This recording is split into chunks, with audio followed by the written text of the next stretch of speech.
You're listening to Quantum Harry the Podcast, a podcast version of the book Quantum Harry, A Unified Theory of the Potterverse by B.L. Purdom.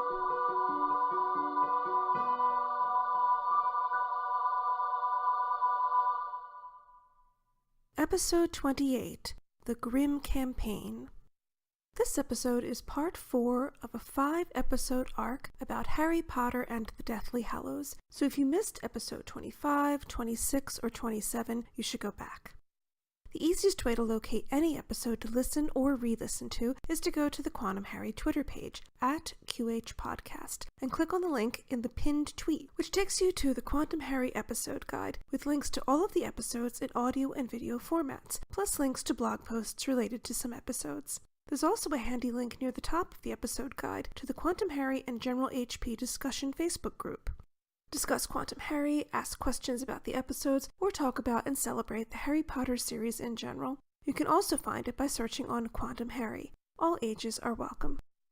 So far in this 5-episode arc about Deathly Hallows, I've looked at the Wand Game, a variety of other dangerous games, and the items Dumbledore left to Harry, Ron, and Hermione in his will, which just happened to be a game piece, a toy, and a book of fairy tales. In this episode, I'll expand on the role of fairy tales in the 7th book, as well as examining for the last time the 7 thresholds Harry crosses with Hagrid or with his help in the first book of the series, specifically the 7th threshold, plus the 7 obstacles to the Philosopher's Stone in the first book, looking at the 7th and last obstacle that aligns with the 7th and last book in the series, Harry Potter and the Deathly Hallows. In episodes 12, 13, and 14, I talked about Chamber of Secrets being J.K. Rowling's version of Little Red Riding Hood, especially in episode 13, Deus Ex Machina. In Harry Potter and the Deathly Hallows, there are vestiges of another Wilhelm Grimm fairy tale, the Frog King, sometimes known as the Frog Prince. The Golden Locket Horcrux not only plays the role of a golden snitch in the 7th book in the series, but it's also like the Golden Ball in Grimm's story, a precious ball that a princess loses when it rolls into a deep well. At first, Grimm's story seems very familiar, like a folktale version of myths in which a symbolic sun disappears underground and is retrieved by a winter solstice hero, ensuring that the round of the seasons will continue. Myths like this are common in cultures around the world to explain the winter's shorter days and longer nights. However, that is not the goal of Grimm's tale. The 1857 version that Grimm wrote begins this way. In olden times, when wishing still did some good, there lived a king whose daughters were all beautiful, but the youngest was so beautiful that the sun itself, who indeed has seen so much, marveled every time it shone upon her face. In the vicinity of the king's castle there was a large, dark forest, and in this forest, beneath an old linden tree, there was a well. In the heat of the day, the princess would go out into the forest and sit on the edge of the cool well.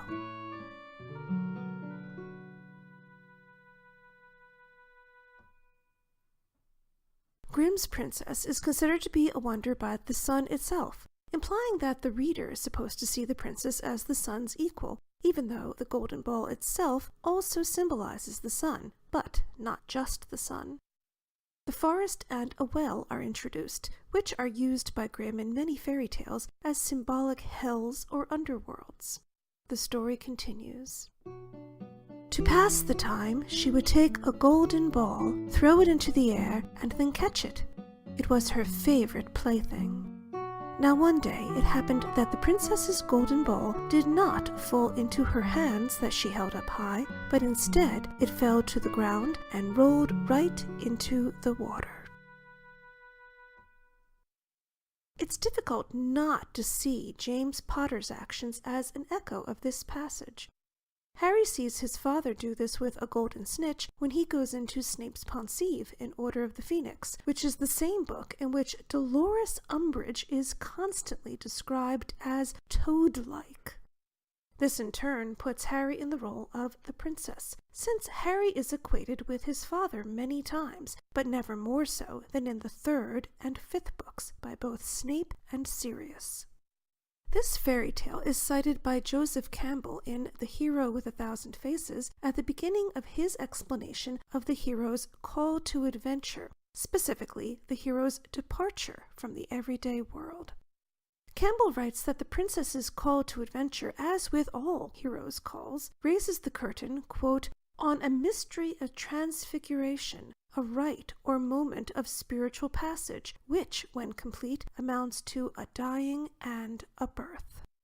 Harry technically owns the locket Regulus Black took from the cave after he inherits Grimmauld Place, since it was part of the house's contents. But he loses it when another unsavory person, who could be said to live underground, metaphorically, steals it and uses it to bribe the toad-like Umbridge. Mundungus Fletcher, the perpetrator, seems to inhabit a sort of wizarding criminal underground, and his nickname, Dung, also reminds us of something that should be buried and remain so. In the next part of the story, a frog hears the princess lament the loss of her ball. While she offers him her clothes and jewels, including her crown, what he really wants is to be her companion. He says, "Let me sit next to you at your table, and eat from your golden plate, and drink from your cup, and sleep in your bed. If you will promise this to me, then I'll dive down and bring your golden ball back to you."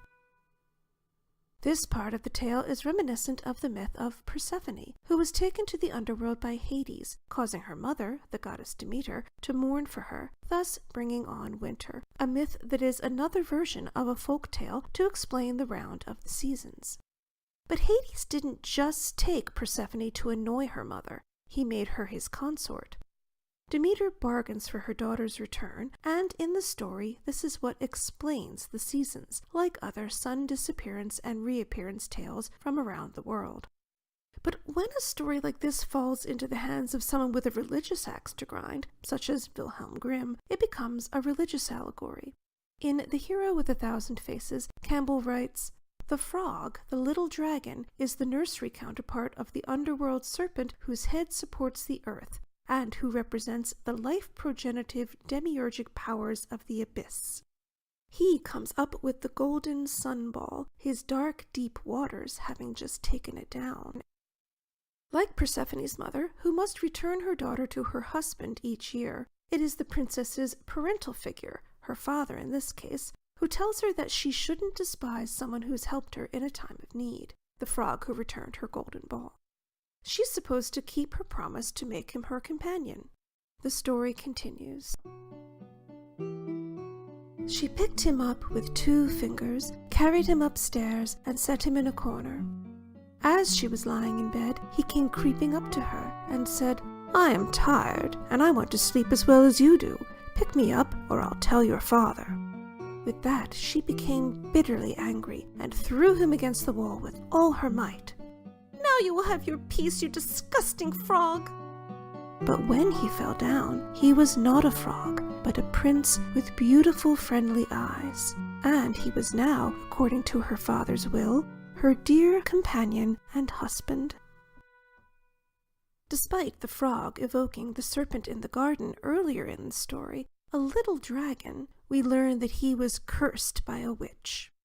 Just as Little Red Riding Hood's misbehavior when she goes off the path in the forest doesn't permanently doom her, it also doesn't doom the princess for her to be uncooperative, nor that she was neglectful enough to let her ball roll into the well and then rejected and tried to kill the frog. Little Red Riding Hood didn't heed warnings not to speak to strangers, and Eve didn't heed the instruction not to eat from the tree of the knowledge of good and evil.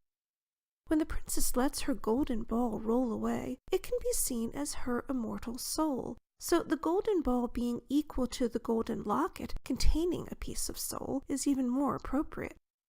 She receives grace from the Christ figure, the frog-turned-prince, who marries her, positioning her as the entire Christian church, i.e., the bride of Christ. Throughout the 7-book Harry Potter series, Harry is a Christ figure in many ways, not just when he's in the role of the woodsman in Rowling's version of Little Red Riding Hood, Chamber of Secrets. Christmas occurs around the time of the winter solstice, a festival the early Christians were competing with when they positioned their religious festival in late December.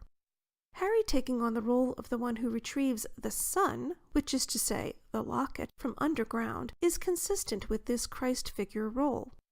He retrieves the symbolic sun because it is the role of the winter solstice hero to do this, restoring light and life to the world. The locket ceases to symbolize this once Harry has it, but this symbolism still holds true for the scenario in which he is trying to obtain the locket. Rowling describes the courtroom as a well, despite never using this description for courtrooms in the 4th or 5th books. Umbridge is repeatedly called toad-like in Order of the Phoenix, and when Mundungus Fletcher identifies the person who took the locket from him. This is reinforced in the 7th book, in which she plays the role of a frog/toad, instead of this just being the chief way that she is described. Harry is metaphorically a frog/toad while trying to get the golden locket/ball/snitch away from her, since he is disguised with Polyjuice Potion as someone who's on her side. He'll transform into his true self soon, just as the frog transformed. He also frees the Muggle-born wizards awaiting trial, delivering them from a sure hell. Like the princess, they don't need to do anything to earn salvation, to earn his grace. He indiscriminately saves them all.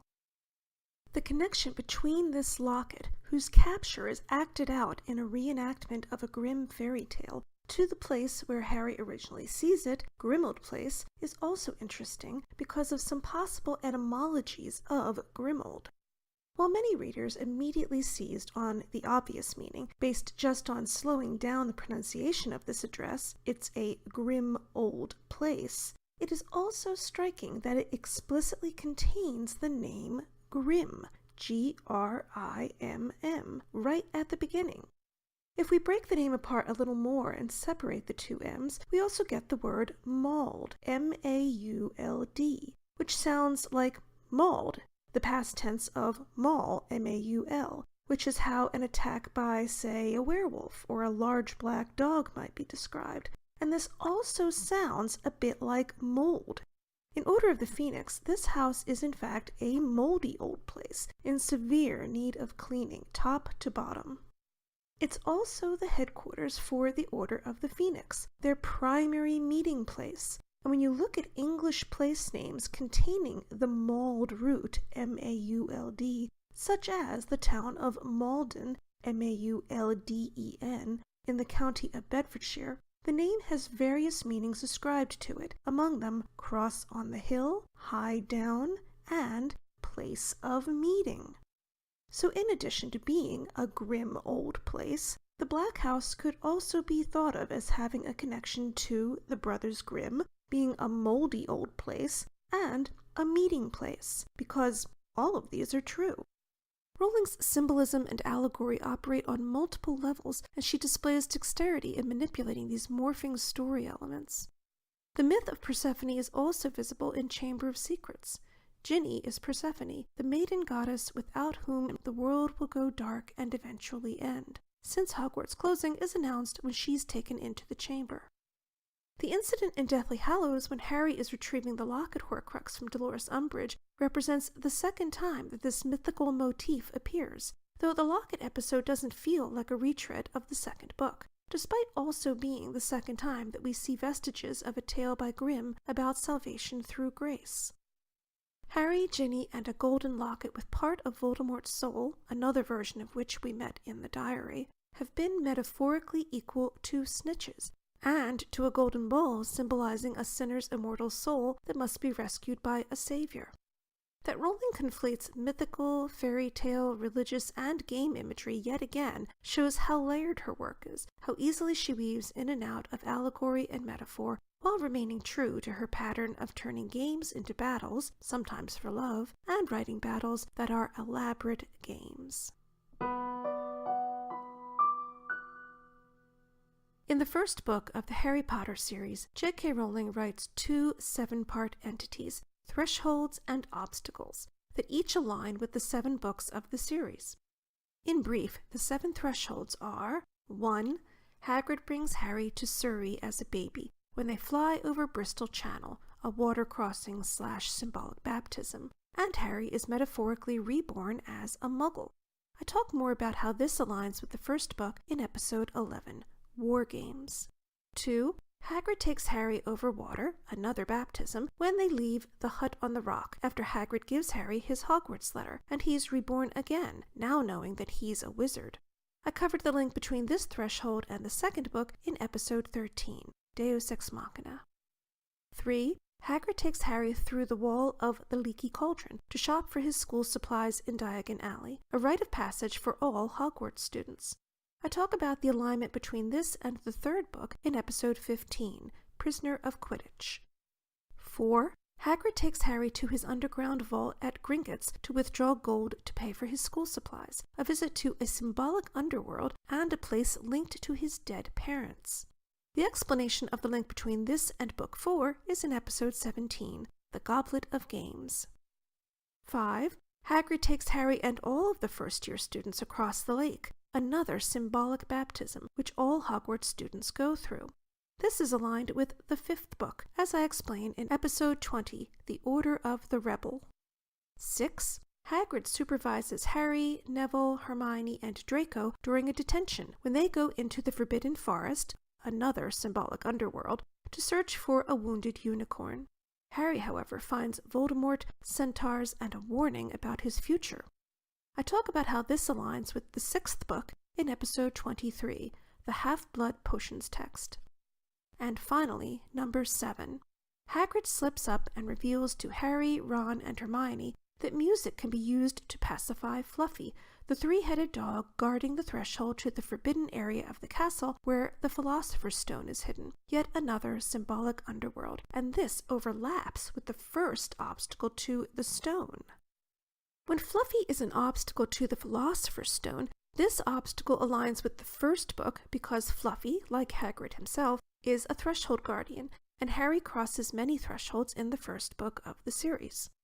However, when Fluffy is the 7th threshold Harry crosses in the first book, all of which he crosses with Hagrid or with his help, this threshold aligns with the 7th book of the series because once they cross this threshold and get past Fluffy, Harry and his 2 best friends are in completely new territory and must overcome one game-like obstacle after another to stop Voldemort from achieving immortality, which technically he already has, and returning to full strength, which he is not yet in the first book. This is essentially what the 3 of them are doing throughout the 7th book. They must leap into the abyss, leaving the world they know behind, the familiar world of lessons and homework and books. They must put what they've learned into practice. The stakes are no longer what sort of mark they'll get on an essay or whether their potions will turn out as they hoped. Now the stakes are life and death. In the 7th book of the series, Harry, Ron, and Hermione must flee the burrow when Bill and Fleur's wedding reception is disrupted by a message from Kingsley Shacklebolt about the Ministry having fallen to Voldemort and his Death Eaters. They go from celebrating love, plus enjoying an event that includes music, which pacifies Fluffy, to leaping into the unknown with both feet, no clue about what will happen to them or what they'll find, let alone whether they'll succeed in stopping Voldemort.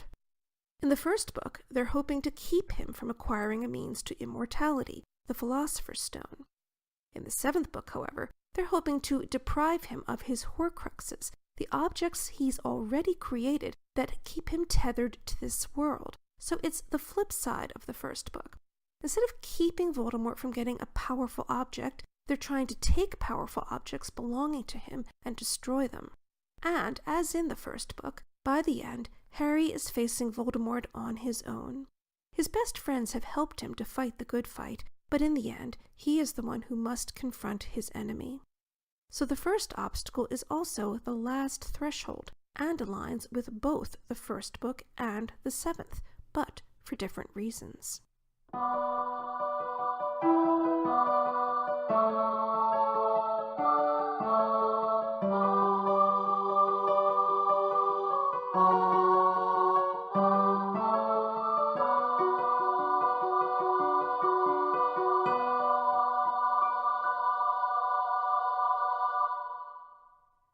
The last obstacle to the Philosopher's Stone aligns with only the last book of the series. The first 6 game-like obstacles to the Philosopher's Stone align with the first 6 books. 1. Fluffy, the 3-headed dog threshold guardian, aligns with the first book, in which Harry crosses many new thresholds, as I explain in episode 11, War Games. 2. Devil's Snare, a snake-like adversary conquered by sunlight, real or artificial, ties this to the Phoenix Fox, who helped Harry to conquer the basilisk and thus aligns with the second book, which I talk about in episode 14, The Devil's Game. 3. Flying keys that Harry has to catch as he would catch a snitch align with the third book, the only one structured around a Hogwarts Quidditch season, which I cover in episode 16, The Seeker. 4. The life-sized wizard chess game aligns with the fourth book, about a wizarding tournament, a life-sized board game, which I talk about in episode 19, Not Playing to Win. 5. The fifth obstacle is a troll whose club, earlier in the book, is turned against him, just as the Weasley twins turned fireworks and gunpowder, the method that the English government used to celebrate a traitor's defeat, against Dolores Umbridge and the Ministry, aligning this obstacle with the fifth book, which I explain in episode 22, The Phoenix Games. 6. The Potions Challenge set by Snape, the eponymous Half-Blood Prince of the sixth book, aligns with that book, which I talk about in episode 24, Disarmed and Ready. The seventh obstacle to the Philosopher's Stone is the Mirror of Erised, in which the Philosopher's Stone is hidden, but this is more of an obstacle for Quirrell than for Harry, who is uniquely positioned to extract the stone from the mirror. This mirror isn't just part of a 7-part obstacle to the Philosopher's Stone, the ultimate goal of all alchemists. In this chamber are 3 things that are versions of the Deathly Hallows, and the mirror is one of them. The first thing in the chamber that is the equivalent of a Deathly Hallow is the Philosopher's Stone, the equal of the Elder Wand. These are the 2 items at each end of the series that Voldemort believes will give him immortality. Second is the mirror. Harry once felt that he could gaze forever at the images of his family in the Mirror of Erised, a desire that he sets aside just as he gives up the resurrection stone that summons his loved ones before he presents himself for death in the 7th book. And third, his mother Lily's love, which saved him from death as a baby and is in his very skin, is like death's own invisibility cloak, which belonged to his other parent, James.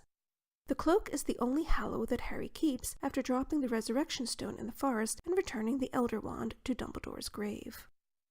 The power of Lily's love irreparably harms Quirrell when he touches Harry because he's possessed by Voldemort, but the Mirror of Erised gives Harry the Philosopher's Stone, a power he doesn't seek for himself, just as he didn't seek the Elder Wand for himself, the equal of the Philosopher's Stone, and he doesn't seek Horcruxes to empower himself.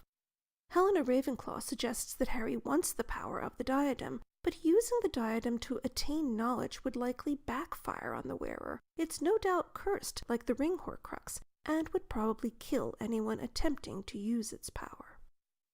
Dumbledore convinces Nicholas Flamel to give up the Philosopher's Stone, and Dumbledore is similarly ready to give up the Elder Wand at his life's end, expecting no one to be its master, not Snape, not Draco, and not Harry. He neither bequeaths it to Snape nor anyone else, nor does he order it to be destroyed after his death. Dumbledore presumably keeps the Mirror of Erised after Harry's first year, but though as far as we know he's resisted the urge to spend his life gazing at his family in it, he's still tempted by the Resurrection Stone once he realizes what it is. These 2 magical items are clearly equal to each other when used by Harry and Dumbledore. As I said earlier, of the 3 Hallows, Harry keeps only his cloak. This makes it clearer than ever that Harry is the successor to Dumbledore's legacy, but he's the new and improved hero, despite how talented and wise Dumbledore was. Albus Dumbledore was not infallible and above temptation. Giving in to temptation, reaching for power rather than letting it come to him, costs him his life. Harry succeeds where Dumbledore does not and becomes Master of Death, which equips him to destroy the most difficult Horcrux, himself. He doesn't fight back or defend himself, but throws off death's own cloak to willingly face death. The snitch he inherited, equivalent to both Harry and his soul, gives him another hallow, the Resurrection Stone, connecting him with people he loved and lost, just as the Mirror of Erised did the first time he looked into it. This gives Harry the courage to face his death at the age of 17. Now, you might wonder how on earth Voldemort could kill Harry with the Elder Wand in the forest, but not later, when the spell backfires on him. In episode 25, The Wand Game, I chose my words very carefully when I explained why it probably wouldn't have worked for Harry to curse Hermione with her own wand. I said, the curse would have rebounded upon him, and he would have learned another wand game rule, which he later guesses at. Your own wand cannot be made to do something by someone else that is not your will. The key word is will. When Harry goes into the forest, it is his will to be killed, so that the soul bit in him, the thing making him a Horcrux, will be destroyed. He believes that he's making this sacrifice to benefit the rest of the world, and that it's good and necessary. He has no expectation of surviving. It is his will to die, to be killed by the Elder Wand. And the wand does his will, just as Snape was doing Dumbledore's will by killing him. So even if Draco hadn't disarmed him first, Snape would not have become master of the Elder Wand, because he never defeated Dumbledore. He did the headmaster's will. I believe that this is how Dumbledore hoped to leave the Elder Wand without a master, and if Harry had died and stayed dead, the Elder Wand would have been without a master after his death.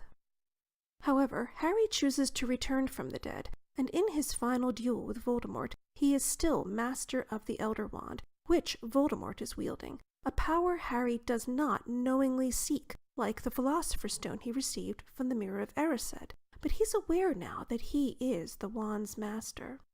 This means Voldemort cannot prevail against Harry's will.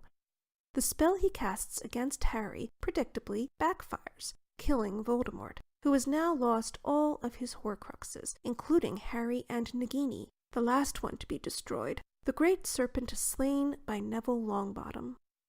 Voldemort is no longer tethered to the world. With no soul but that torn from his vanquished body by his own rebounding spell, the Dark Lord falls.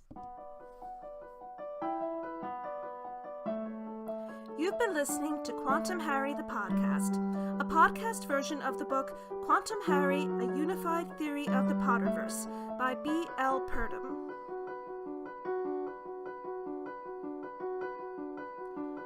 All music heard on Quantum Harry is composed and performed by B. L. Purdom.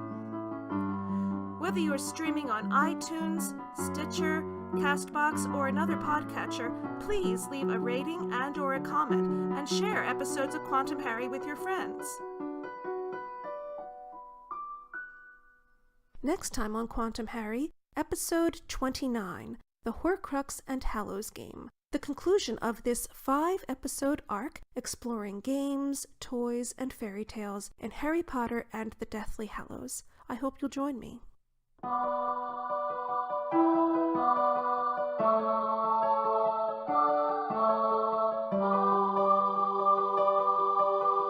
Oh